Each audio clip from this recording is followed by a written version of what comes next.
Welcome to the Library Service, Safety, and Security Podcast. I'm Dr. Steve Albrecht, and this podcast is sponsored by Library 2.0 and produced by the founder of Library 2.0, Steve Hargadon. For more information about Library 2.0, go to library20.com. My topic for this half hour is a personal one, which certainly resonates with me and may resonate with you as well, which is imposter syndrome. You may have it. I have it. I've had it for a long time. Whatever you have done in your personal or professional life doesn't seem to measure up when you compare it to other people. Whatever you've done in your professional life in the library doesn't seem to measure up to your peers or other library leaders or other employees or people that came before you or that are coming up behind you. If you're in a promotional position, it doesn't seem to matter. You can do the best and most creative and most interesting work, and it doesn't always feel that satisfying. It's odd how that is. We'll talk about it.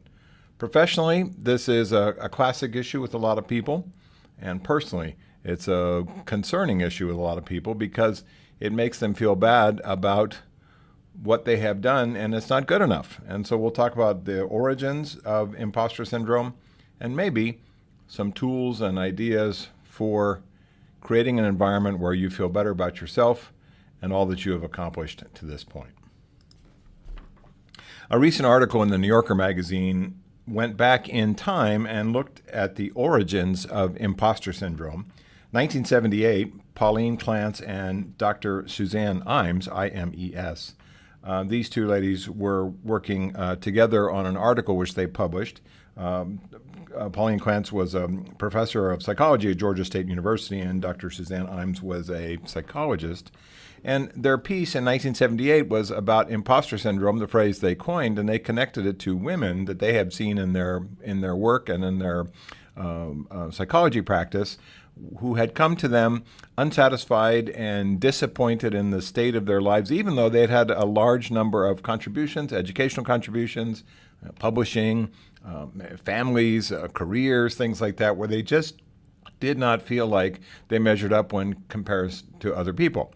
And these personal comparisons, the self-comparison, they called the imposter syndrome because it was never true if you looked at it from an outsider's perspective. You have done a lot in your life, but when you turn that sort of introspectively and you compare yourself to kids and peers and people that you grew up with and other students and friends and successful people in your life, that you just don't measure up, and that's a hard burden to carry around. I want to talk about the concept, at least from my own perspective, and maybe think about some ideas and tools that you can give to yourself to say, I am worthy and successful. I am a good person based on what I have done. And even if I've done a little compared to a lot of other people, or I've done a lot compared to a lot of other people, it's not how we should measure our happiness in life. So it's easy, I believe, and this is certainly proven out in our culture these days, that when you compare yourself to other people and you say, well, look at this person who has 45,000 friends on Facebook and on social media, and each of their tweets gets 1.6 million likes. It's hard to compare yourself to people like that in a realistic way, and sometimes we still do that. We look at celebrities, we look at social media influencers, we look at sports figures, and we say, I could never do what that person has done, and why bother to try? And even though I've been successful in my own life and career, I don't measure up when compared to those types of people. But it's even deeper than that, which is you say to yourself, when I compare myself perhaps to my siblings, if you have those, or I compare myself to my friends or people I went to school with, or I compare myself to teachers that I have known, or I compare myself to people who have mentored me in my professional life. I compare myself to my enemies or rivals or the people that don't care for me. It's easy to feel this imposter syndrome. When I look at my own life, I would seem on paper pretty successful. 4 college degrees, 26 published books, a lot of work in various careers where I am perceived as a thought leader. I wrote the first book in the country on workplace violence. I've interviewed 3 workplace violence murderers. Nobody else that I know who is not active in law enforcement has ever done that and published about it. I have handled hundreds of threat assessment cases. I've taught lots and lots of workplace violence prevention programs, which people have said, you have saved lives, Steve, with your work, and I'm appreciative of that. I've been working in library safety and security for 23 years, 2 books in that subject, hundreds of library workshops, live and in person, and thousands of libraries that I have trained, thousands of librarians in many library locations around the country, but it still doesn't feel like enough. Finishing my most recent book, the 26th one, has already got me thinking about what 27 will be, and what I have a list of topics, of course, of about 10 things that I want to launch into, but what will be the direction I go with that book and what I do with it, and the energy I put into it. When is it enough? And so sometimes you look at people that have done one thing in their careers, one specialty issue, one thing that they're known for, and that's sufficient for them. And they look at it and they think that's a good career, a good run. I have done good work on this one particular thing which I'm known for. I put my heart and soul into it, and I don't compare myself to other people. But if you're like me, and you have advanced education degrees, or you have work that you have done across your career field which has been important and significant, can you stop and see the value that you have created? Can you stop and see the worth that you have created for yourself? Can you see the contribution that you make to the success of other people? Can you see the contribution that you make to society and the communities that you serve? And sometimes with imposter syndrome, the answer is no. And it's a weird sort of a feeling to have accomplishments that maybe you're proud of externally, but not necessarily proud of internally. To have accomplishments and successes in your personal and professional life that most people, when looking at them from a distance, would say, that's a good life, that's a good work run. The things that you have done have mattered. So why is it with imposter syndrome, and I think it's different certainly for men and women for a variety of reasons, where imposter syndrome overwhelms our thinking about these things. And I think for women, the challenge is that they have to work harder, and oftentimes in male-based environments, they have to be more successful and prove themselves, especially in male-based environments. I think for some men, they never feel like they measure up to their fathers. They don't measure up to the other males in their life that have been role models. They don't measure up to people that have been substantially more successful, especially financially successful than they are. And that creates that imposter syndrome. So certainly there's two different ways by gender to look at it. There are two different ways to look at it. What's the personal impact in terms of imposter syndrome for you, and what's the professional impact? You could have both. You could have a lot more focus on the personal based on comparing yourself to your family or to siblings or to your parents. You could feel good about your personal life and not have imposter syndrome there, but you could feel substantially underwhelmed and sort of demotivated and even burnt out when you consider yourself when compared to people in your professional life. Certainly, we cannot look at celebrities, social media people, influencers, I guess is the word, and sports figures and compare yourself to them, because that's just different air. That's just rarefied air. Most people at professional level in sports have a skill, a genetic talent to hit a baseball or a tennis ball or to shoot a basketball or a hockey puck or to kick a football or anything else, a soccer ball, that the rest of us just don't have and would never get. And so sometimes we still feel like, well, I could do that. I see it when I go to the baseball game here in my town. I go to a minor league baseball team, and people yell at the players, and I think you can't do what they can do, but they believe they can. So when you look at unreachable heights, celebrity heights or sports heroes, things like that, that's the wrong measurement. So I think sometimes people get caught up in the idea that my life would be better if I was richer or famous or had these sports skills or these celebrity skills, looks or acting talent or singing talent, and my life would be better. But with real imposter syndrome, it goes back to these comparisons constantly that you make with other people and if we're all doing it to some degree or the other, we're all envious or jealous or sad or curious about other people's success. It's quite the obstacle. And so when I look at the two areas where this most comes from, it would certainly be your childhood, how you were raised by your parents, the influence of your teachers, the influence of your church, the influence of your friends and even their parents, the things that you hear from other people that you either do or do not measure up, whether it's the honor roll or advanced placement courses or where you graduated in high school or college with your GPA, what your SAT scores, all those things are all about comparison. And think of all the areas in your childhood where you're constantly told, even by your parents who are trying to be well-meaning, that, well, A minus is pretty good, but how come it's not A plus? And B plus is pretty good, but how come it's not A minus? If that's what the measure that you hear all the time, it's easy to get into that. I'm not quite good enough. I don't quite measure up, especially in the eyes of the people that are most important to me, my family.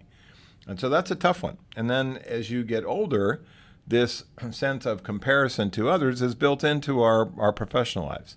It's built into how you get promoted. It's built into how you get hired. It's built into what assignments or activities are delegated to you based on your skills and expertise.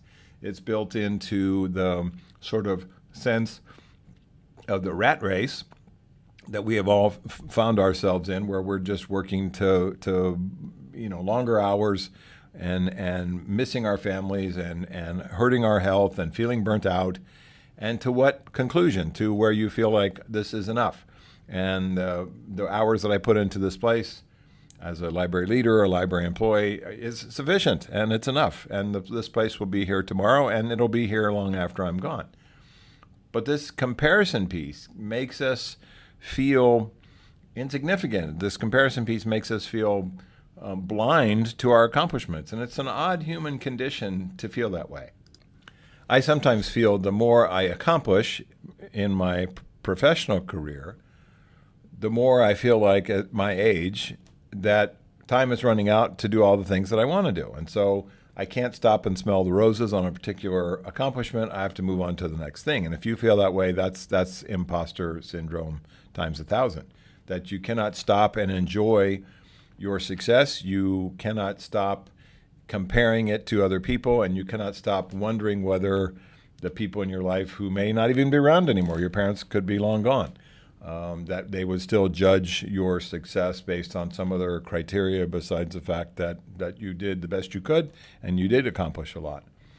So it's interesting to me as I look at imposter syndrome, how it affects employees and how this sense of feeling not worthy and that you're not doing enough for your organization can lead to overwork and workaholism and feeling burnt out and feeling like you're not appreciated for what you do in comparison to other people, meaning that other people don't work as hard as you and get credit for your good ideas, perhaps, or other people don't work as hard as you and they go home with not a guilty conscience. They feel fine about it.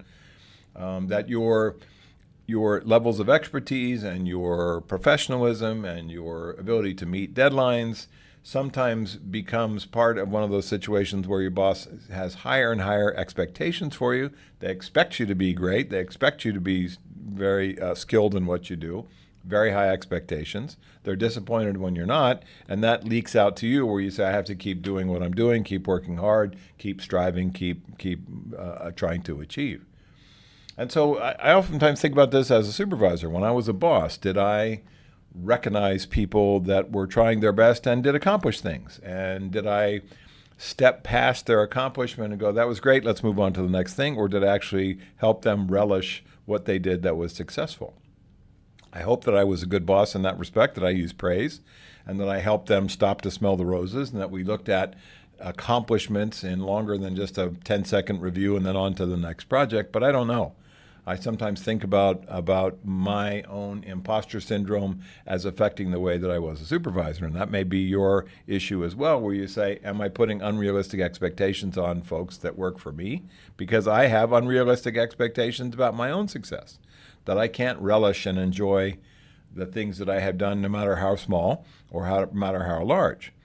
I guess, I was looking at a quote from a writer, and he was talking about, he was saying that he had finished a book and he had met one of his colleagues for coffee and was talking about the fact that he just finished the manuscript.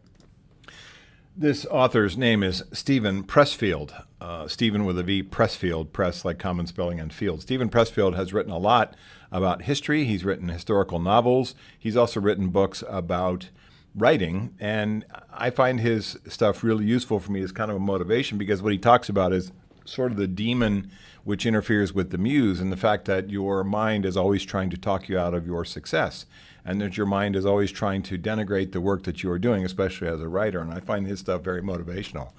But his meeting with his colleague, basically the person said, "Great, congratulations, you finished your book. What's the next thing you're working on?" And that's that idea that's not sufficient. That book he just finished, which was a labor of love, I'm sure it took 1 to 2 years, whatever it was.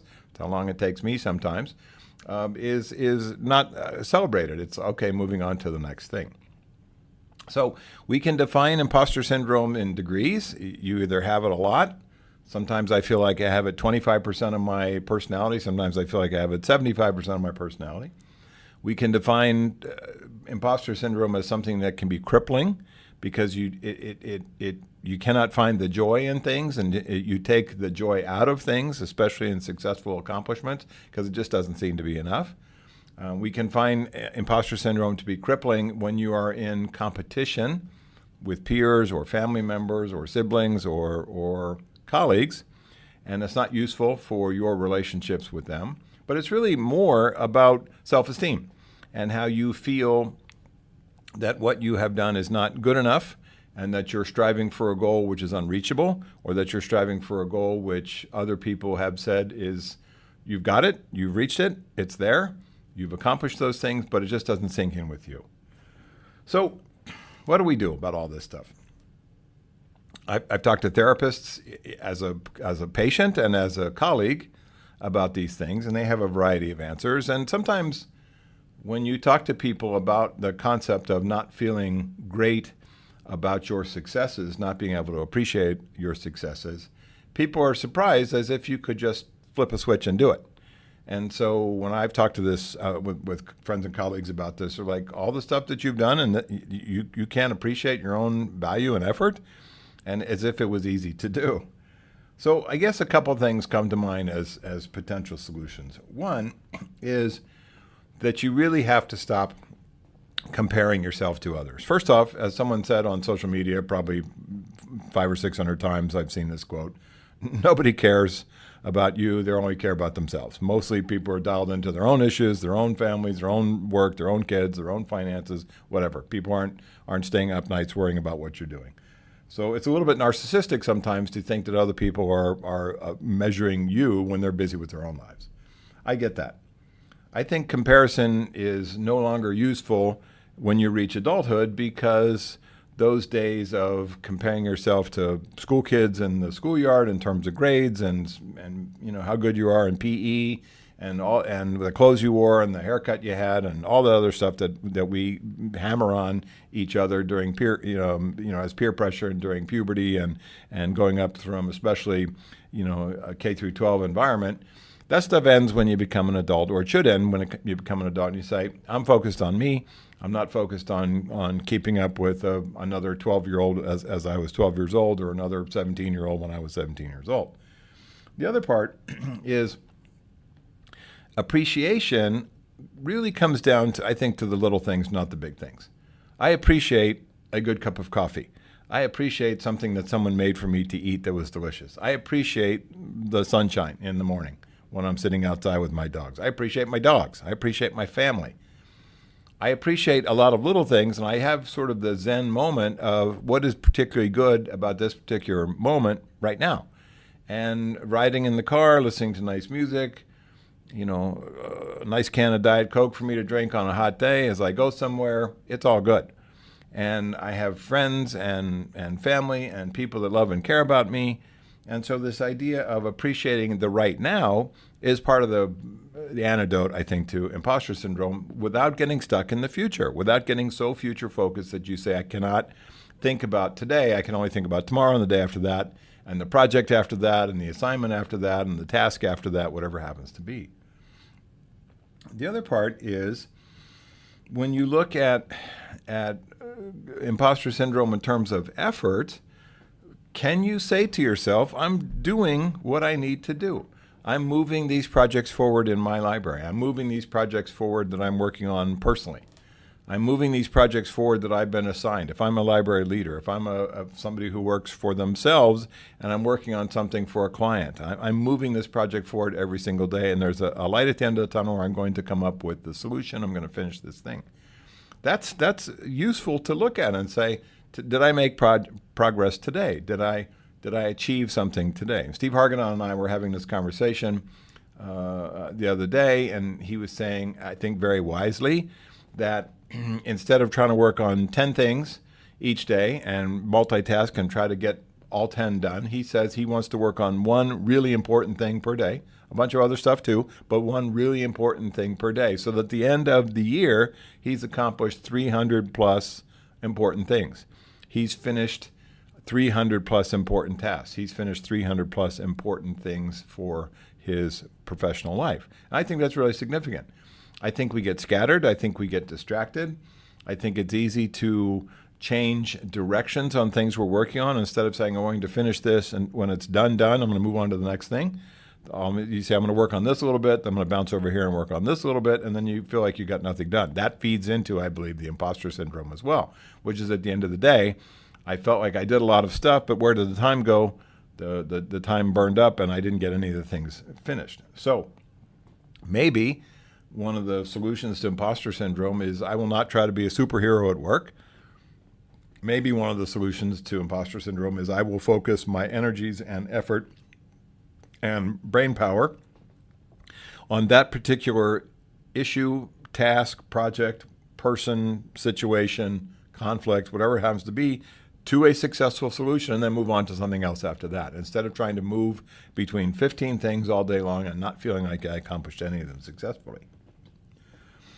I think also it's useful maybe to sit down with a pen and a paper and maybe a cup of coffee or an adult beverage and look at your life and review and say, okay, highs and lows, some things not so good, some things I probably don't want to go through again, some things that I could have done better, but let's look at the good stuff. Let's look at what I accomplished personally.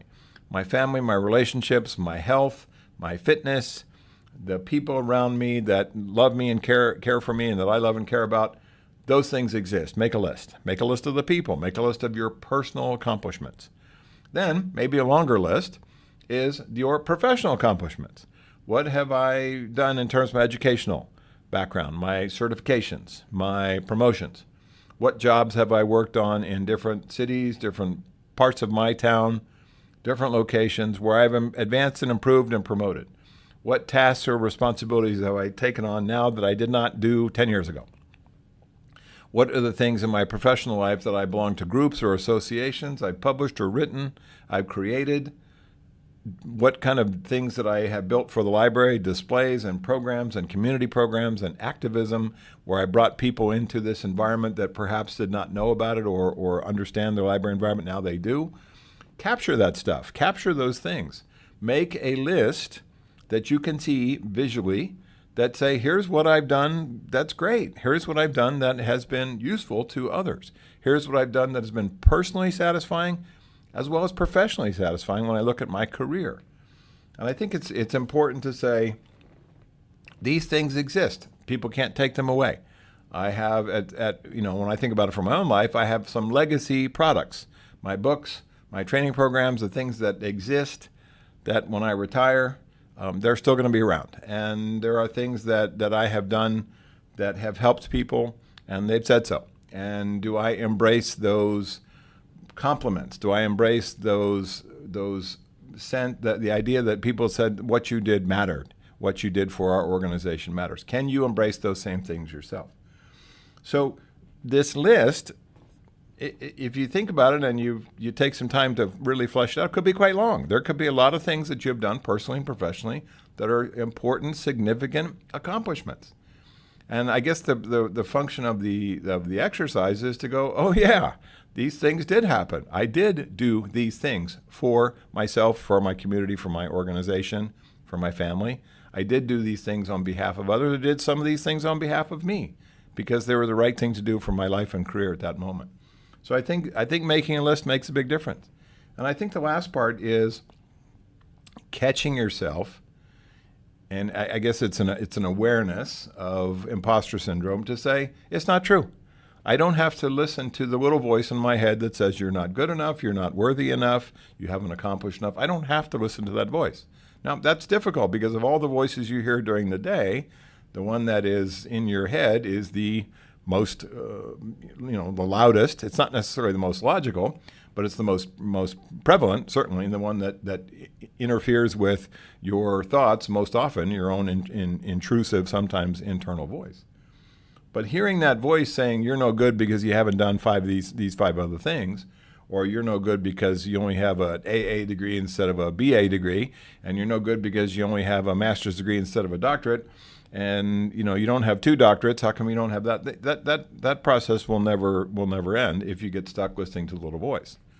So I think part of your mastery, and I'm not saying that we tamp it down completely, but your mastery of imposter syndrome is to continue to say to yourself, positive self-talk, I am good. I have accomplished a lot. I am successful. People do value what I do. They value what I have created. They value the relationships and the way that I work with them in my personal life and my professional life. That positive self-talk keeps you out of that modality of I need to do more, I need to work harder, I haven't worked hard enough in my life. So when I think about this imposter syndrome, it's a challenge. And I think about the ways that I can give myself a break. And I'm asking you to give yourself a break as well. And if you're involved in library leadership work as a coach or mentor, this may be something that you see in employees. You may see it in employees that are mid-career. You may see it in employees that are at the end of their career. You may see it in employees who are just starting out and don't feel like they've done very much, even though they've done a lot to get to where they are with you.